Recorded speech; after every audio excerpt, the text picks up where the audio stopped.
You won't believe what happened when my HOA decided to cut down my trees without any warning.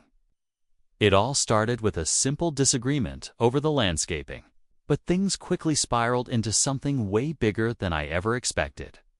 I had these beautiful, mature trees that shaded my backyard and gave my home a peaceful feel, trees I cared for years. Then one day, I came outside to find they were gone.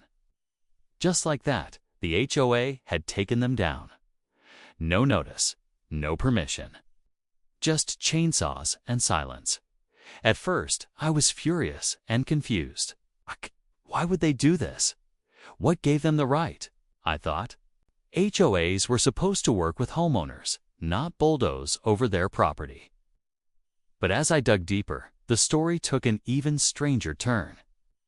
It wasn't just about controlling how my yard looked. There was a bigger reason behind it. The federal government stepped in and declared that part of our neighborhood a flood control zone.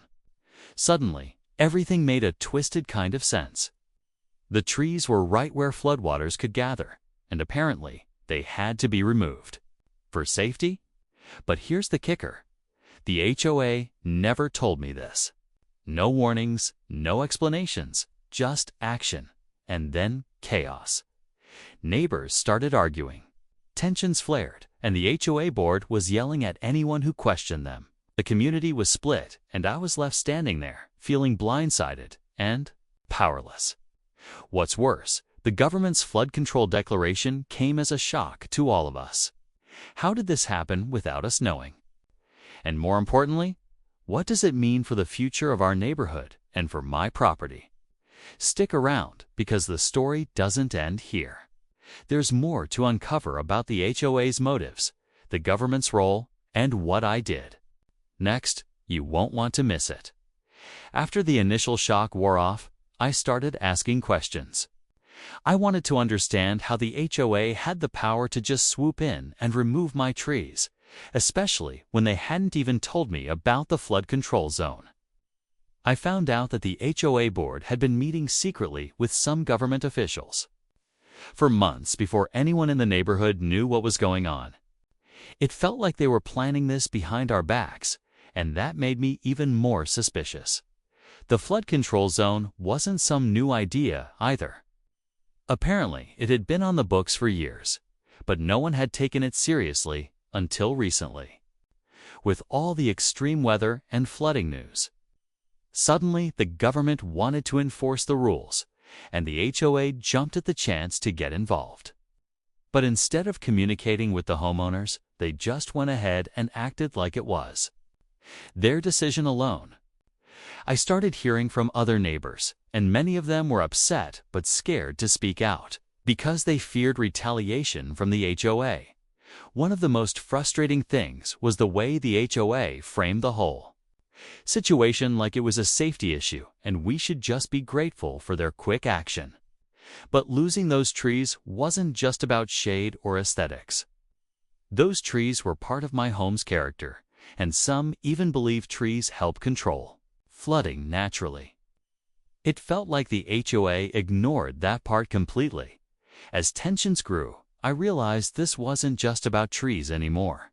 It was about control, trust, and who really has the power in our community. I decided I couldn't just stand by and let this happen. But how do you fight a powerful HOA and the government at the same time?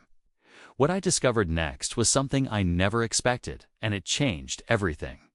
Stay with me, because this story is far from over. The more I looked into it, the messier things became.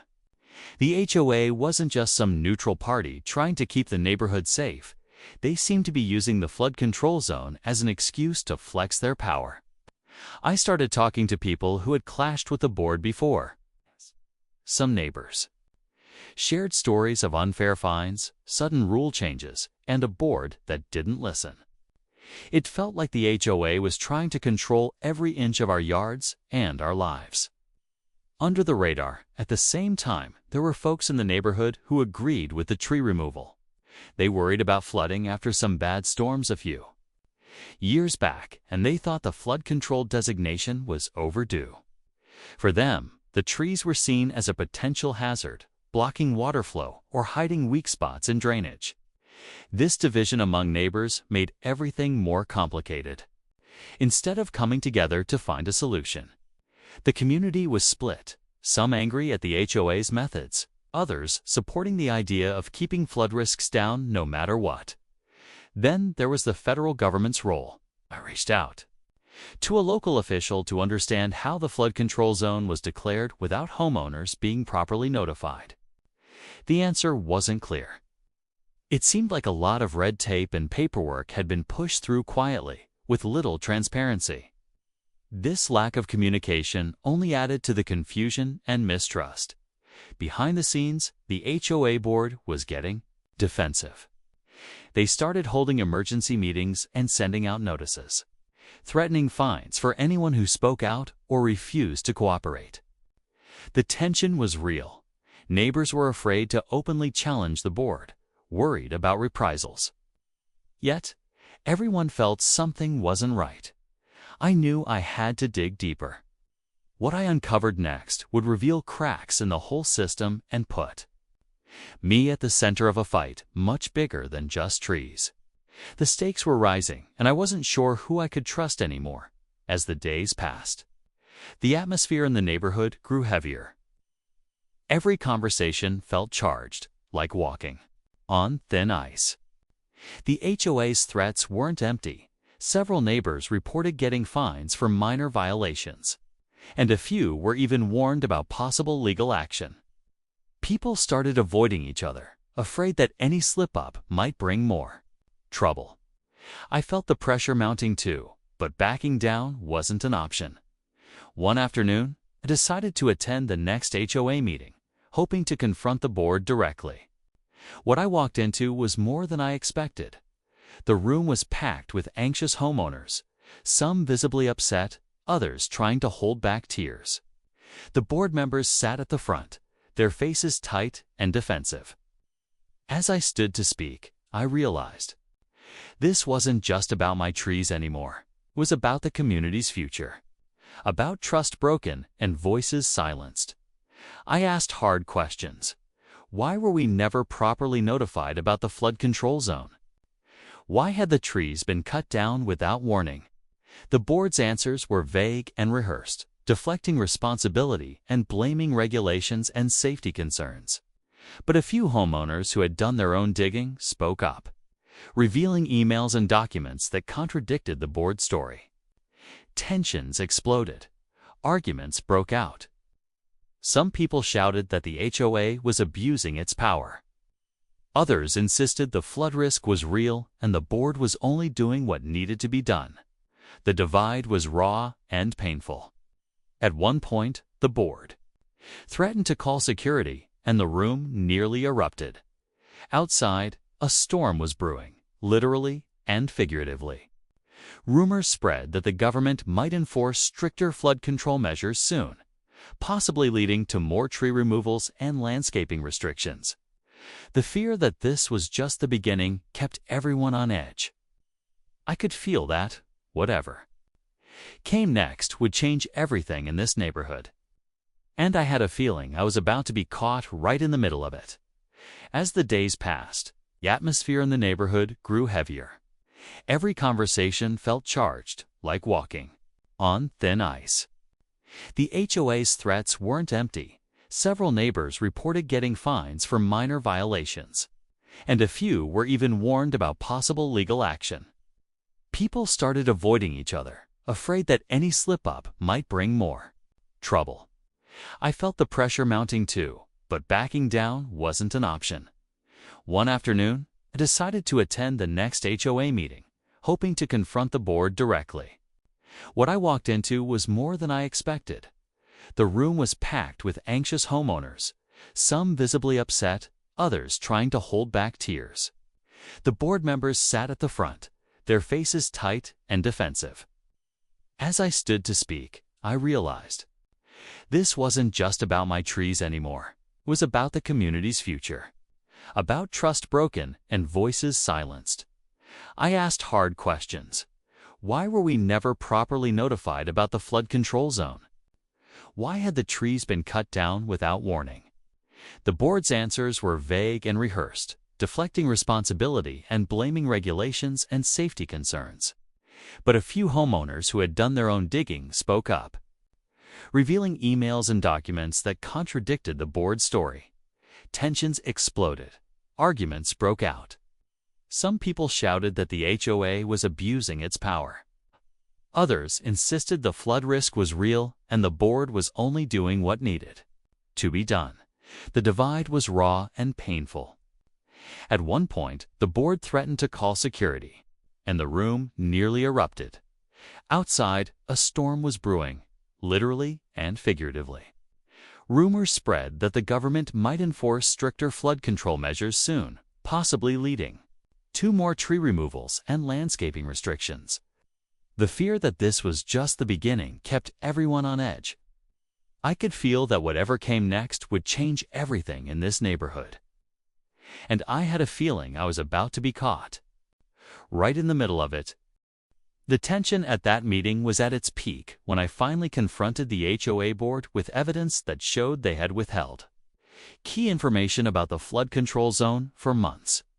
Faces around the room went pale as neighbors realized they'd been kept in the dark on purpose.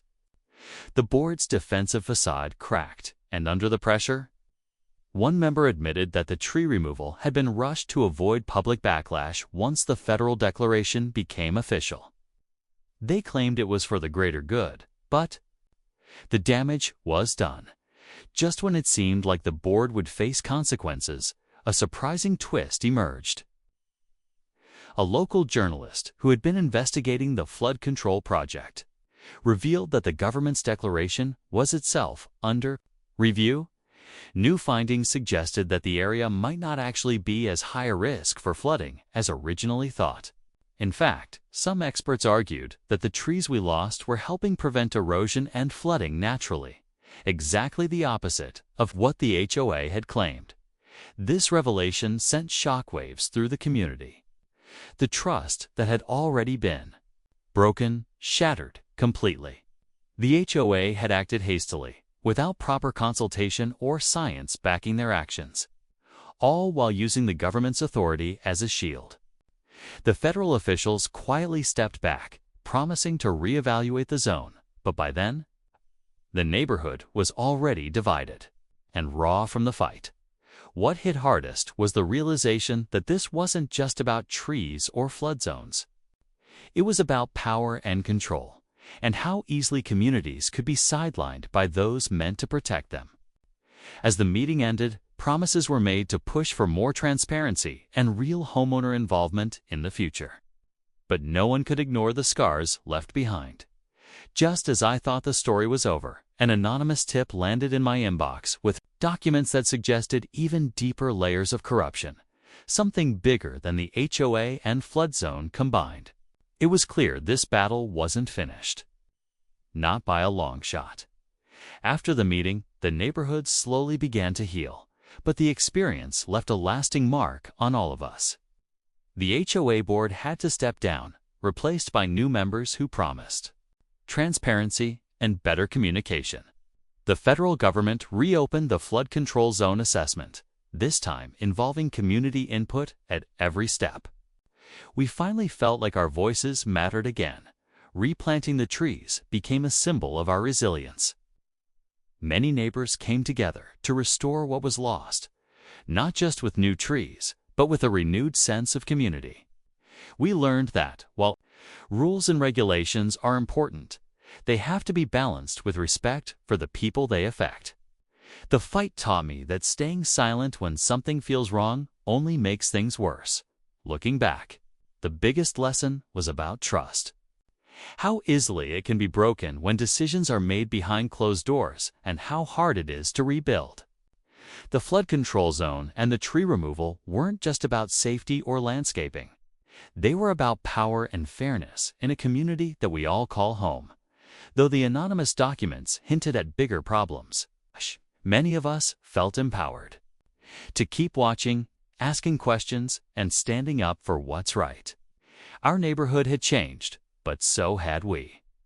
We became more connected, more informed, and more determined not to let anyone make decisions without us.